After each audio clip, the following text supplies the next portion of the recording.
નમસ્કાર, હું છું પ્રિયા અને તમે જોઈ રહ્યા છો જનતા કી જાણકારી ન્યૂઝ। નજર કરીએ આજના સમાચાર। લખતર તાલુકાના ગાંગડ ગામના પાવાગઢ જતા બે પદયાત્રીઓનો ઠાસરા નજીક અકસ્માત સર્જાયો હતો।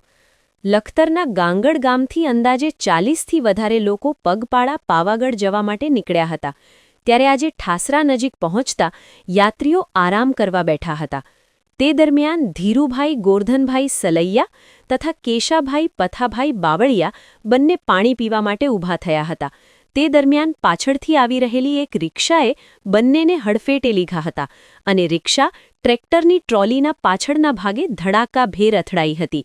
જે અકસ્માતમાં ધીરુભાઈ ગોરધનભાઈ તથા કેશાભાઈ પથાભાઈને ગંભીર ઇજાઓ પહોંચવા પામી હતી, જેને પગલે 108 દ્વારા બંનેને સારવાર અર્થે ઠાસરા સરકારી હોસ્પિટલ ખાતે ખસેડવામાં આવ્યા હતા, જ્યાંથી વધુ સારવાર અર્થે અમદાવાદ અને ત્યાંથી વધુ સારવાર અર્થે વિરમગામ પ્રાઇવેટ હોસ્પિટલમાં ખસેડાયા હતા, જેમાં ધીરુભાઈને માથામાં હેમરેજ તથા જમણો પગ ભાંગી ગયો હોવાનું પ્રાથમિક તપાસમાં સામે આવ્યું હતું તથા કેશાભાઈને ડાબા પડખે 7 ટાંકા તથા હોઠ તથા હાથના ભાગે ટાંકા આવ્યા હતા।